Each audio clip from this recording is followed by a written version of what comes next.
What's up, YouTube? It's Breaking Titan. I'm back from to it. Make sure you like, comment, subscribe, as you always. Watch for video. Hey, are you Ross? I'm Tyler Duncan. I'm with Anderson County Sheriff's Office. This is Steve. How you doing? This is Ross Velarde, and for the last 8 years, he and his wife Amy have been living with a terrifying secret that these detectives are about to expose. I got assigned the case back the homicide. I still don't be getting how, in these times, all these cameras everywhere, social media, people taking pictures, ATMs, doorbell cameras, that people be still getting away with things. I don't be getting it, bro. I don't be getting it, especially like not even just that, like how it still be, um, people like unidentified, like they'll find a body. This is an unidentified person. We need somebody to come identify them. How? All this social media, you can't run this person's face, and come on, bro. Like it's like in today's times, it could be an old picture. Somebody has posted this picture on the internet and tagged you. Come on, bro. That happened in Pendleton in 2015. We'd like to talk to you. 2015. It's 2023. Amy's parents, Mike and Kathy, as well as Amy's grandmothers, Barbara and Violet, were brutally murdered inside their own home in 2015, leaving police with the grueling task of solving a quadruple homicide. As family members, we want answers. But unbeknownst to everyone, Ross and Amy were the killers all along. We're not here because we think you did it or you might have did it. We know you did it. It's piling up, Ross. You don't want to roll the dice on this, I'm telling you. Y'all just sitting him in the car with y'all, bro?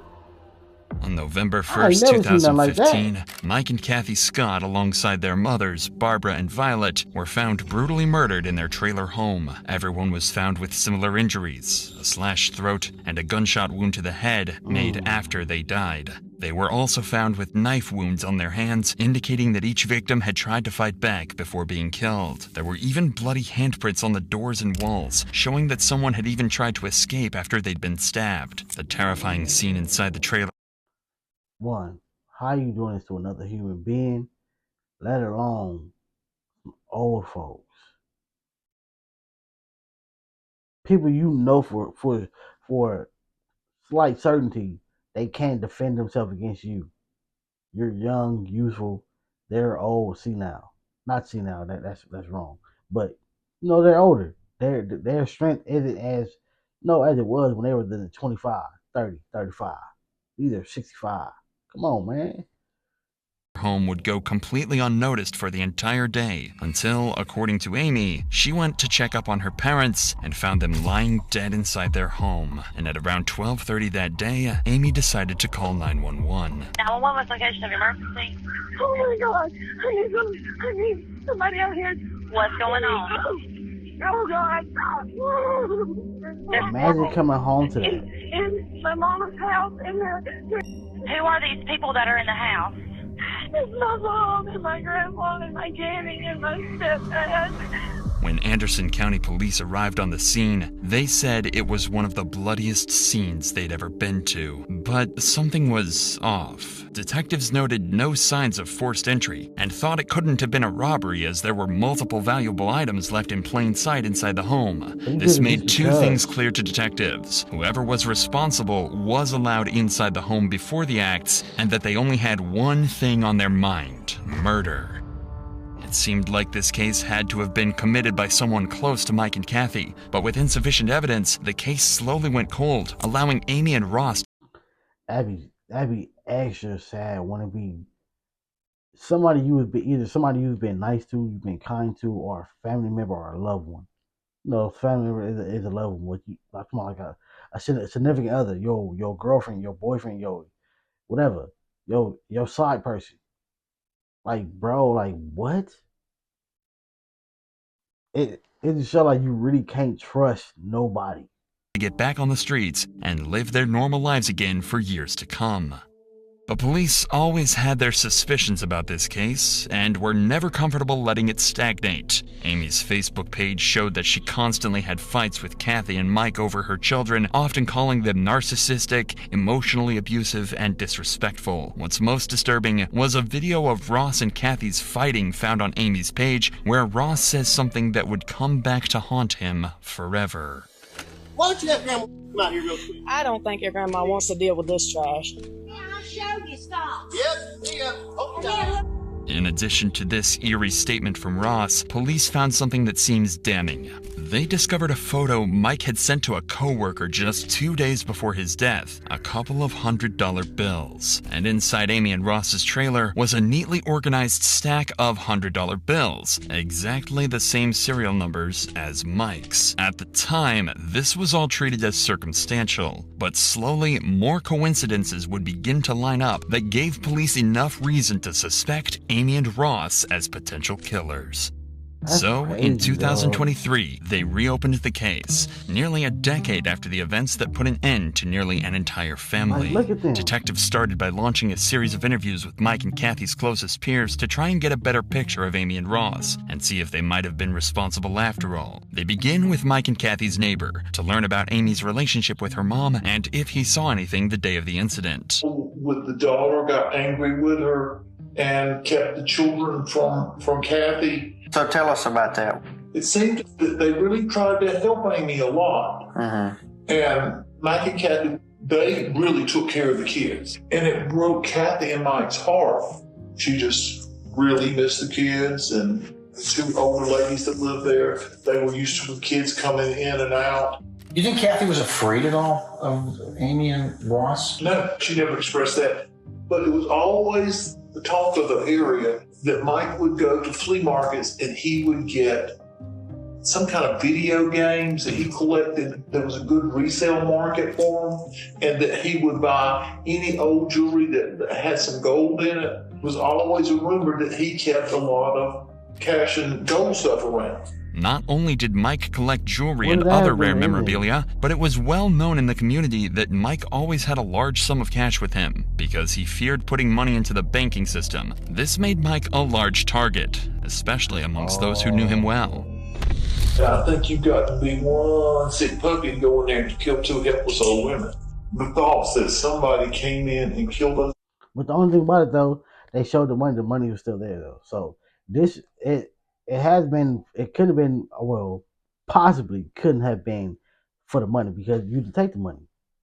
Unless it was more money in that safe, they just don't know that it was more taken.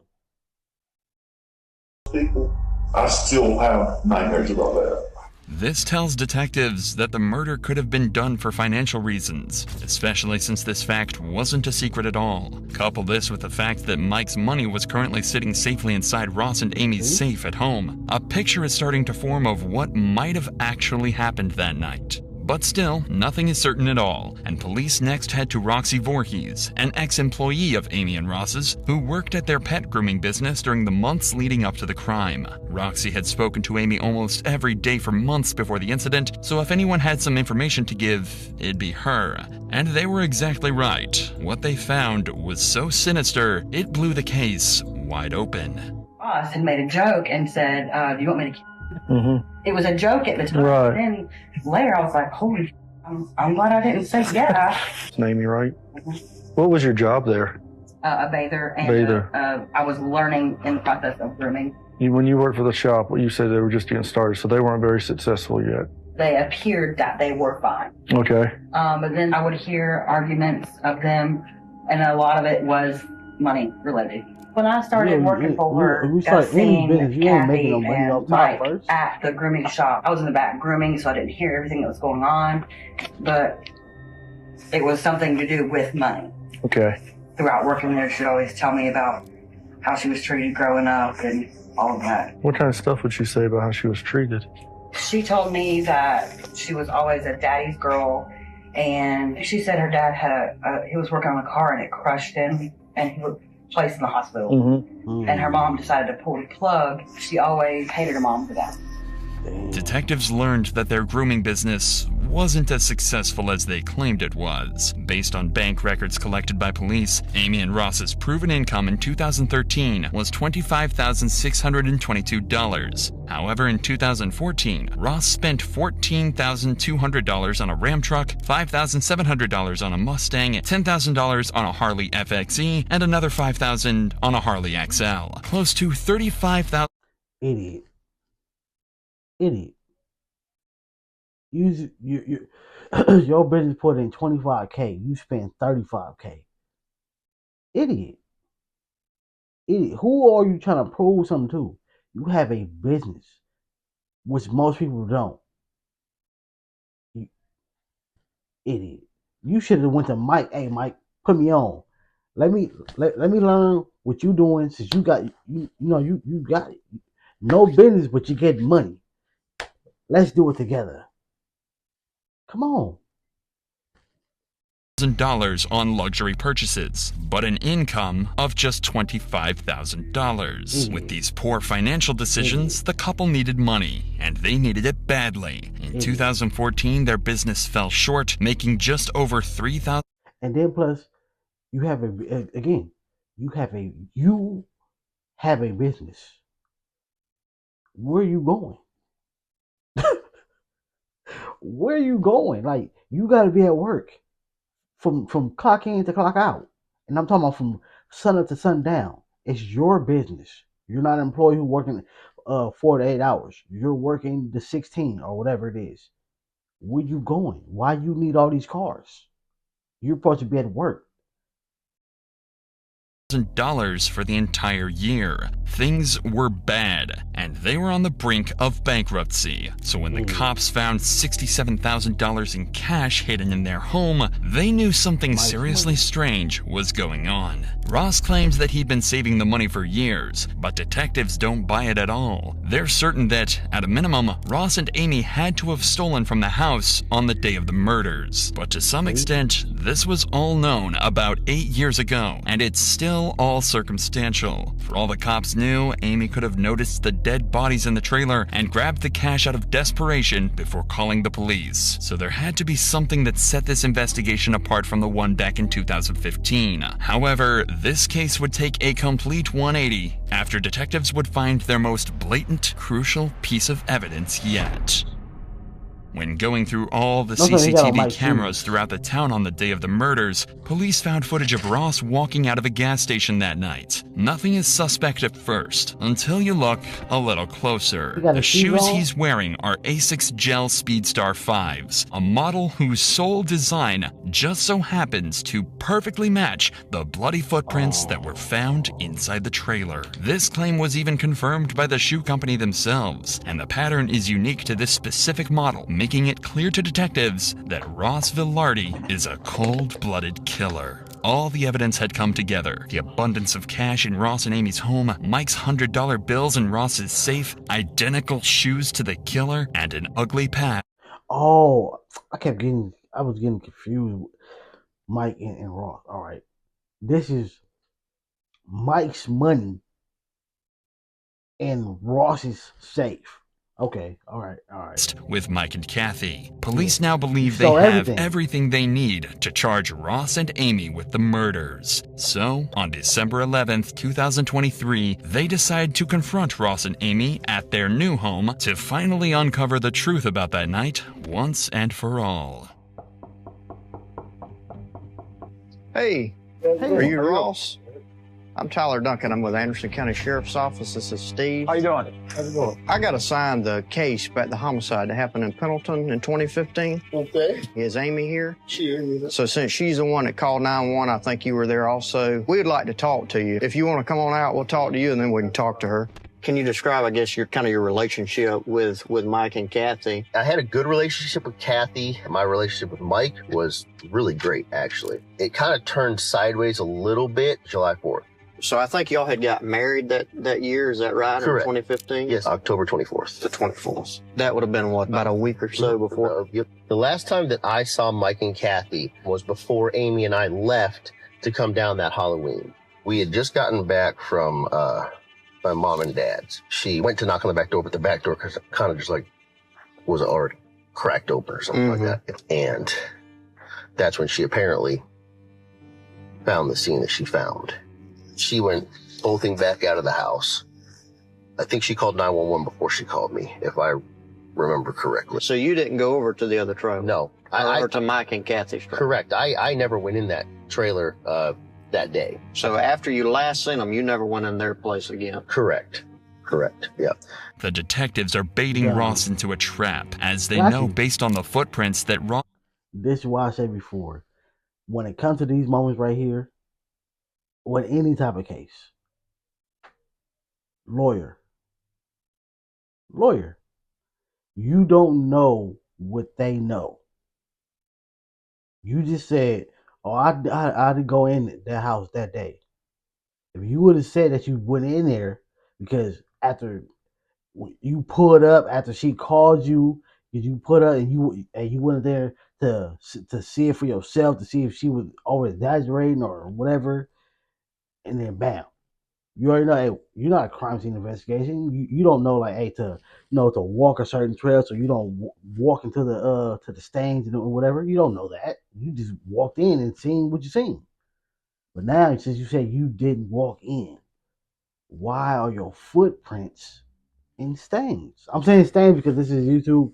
You know, they probably still don't yell about the video, but still. Did, without a doubt, step into the house on the night of the murders. Later on, they'll be able to confront Ross about these blatant lies in hopes they can shock him into a complete confession. There was a couple things that kind of were red flags, but I don't know if they have anything to do with this or not. Mike bought and sold a lot of items, and some of the people that he was buying from were pretty shady sometimes. So that's another kind of red flag that I had as I was trying to just replay like events leading up to the homicide. Should I have seen something? You're just starting out with this. If you were us, what would you do? What do you think happened there, Ross? He's the first gentleman that's asked me that.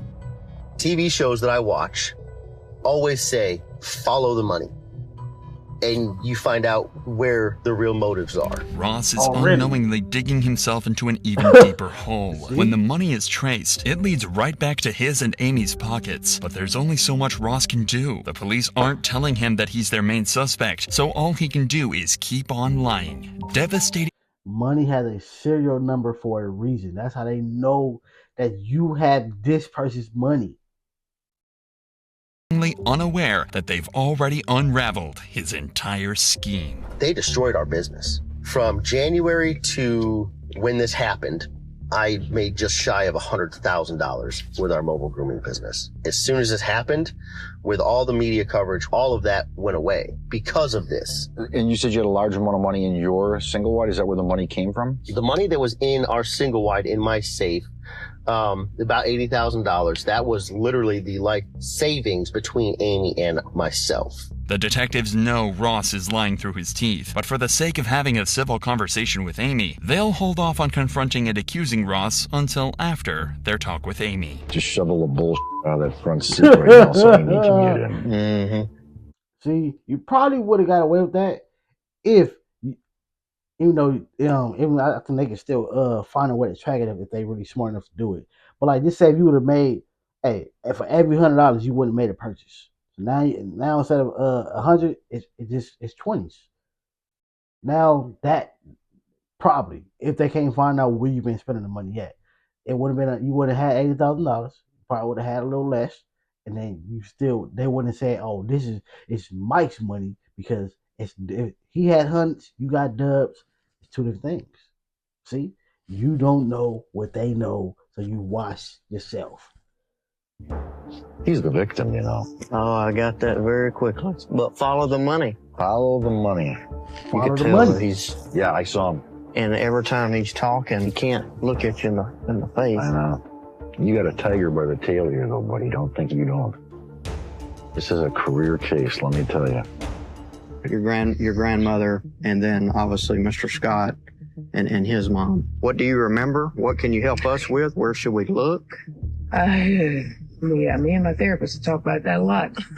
Obviously, you got to know finding doesn't really leave you in the right state of mind. Right. Can do things to you. Yes, ma'am. And then everything that ensued, I mean, honestly, I can barely remember the funerals. Ross, tell us a little bit about like the relationship between, like, I guess y'all and the family. Something happened? We got into it around 4th of July or something with Mike, but he wasn't a nice person at all. Because I told my mom, look, I don't like it. My kids can't come over there until we straighten some stuff out. So at the time of the murders, you and your mom were back talking, everything was kind of getting patched up? Me and my mother was not a horrible person. She was prickly. She always hated her mom. So can you tell us a little bit about that weekend when were you gone, when you got home and you found the bodies, or what happened? Over at his mom's, my mother-in-law. Never. To do Halloween. We went down there. Miss my the mom, weekend. boy. What day did y'all leave to go down? Friday night. Friday night. I drove myself quite crazy for about a couple of years there. And I've chosen to step away, and I've got to be healthy, and I've got kids, and I've got a life to live, and if somebody else dropped the ball on it, it's not on me anymore. Okay. Well, if we just ask Ross a couple more things, and we'll be out of here. Now that Amy has been spoken to as well, detectives are ready to drop the ball on Ross and let him know that they don't suspect him of the murders. They know he did it. A couple more things, and we're going to get out of here, okay? I ain't never seen them. There was something that had... It's just crazy for them to be doing it in the car. In the car. Like, even this moment, like, it's just, at least from our point of view, it's just them. Did y'all pat this man down? He just went in the house. He could have came back out with something in his waistband. Y'all sitting there. He could easily just bam, bam, bam. Turn this car on fire and get on. Come up. You remember owning a red pair of shoes? Red pair of shoes? ASIC Speedstar shoes. He getting ready though. Don't recall. These ASIC Speedstar shoes. Yeah, okay, I remember those shoes. What happened to the shoes? That's a good question, because I have no idea. This is from crime scene photos, and these are confirmed to be ASIC Speedstar shoes. Okay. Inside, and they have blood droplets on them.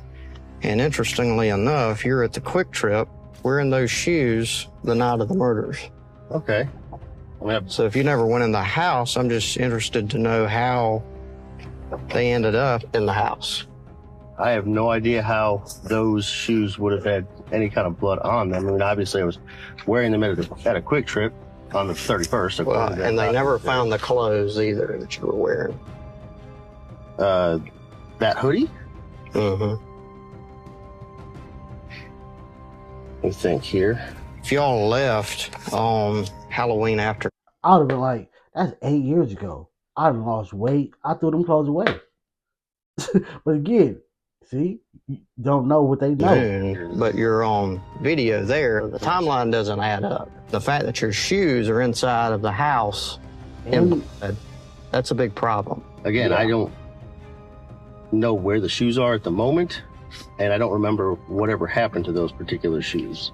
If something were to have happened that I had done, it would be stupid for me to wear them into the house and then wear them after that, right? Well, that's what I'm saying. They were never found. So yeah, you just gave them what they wanted. Be pretty stupid to wear them in the house, do whatever I did, and then wear them after the fact. That's exactly what just happened. It's almost like you got rid of them. Did. I highly doubt I got rid of them then, but I mean, here's the bottom line, okay? Mm-hmm. So we know what happened, and we're about to prove it.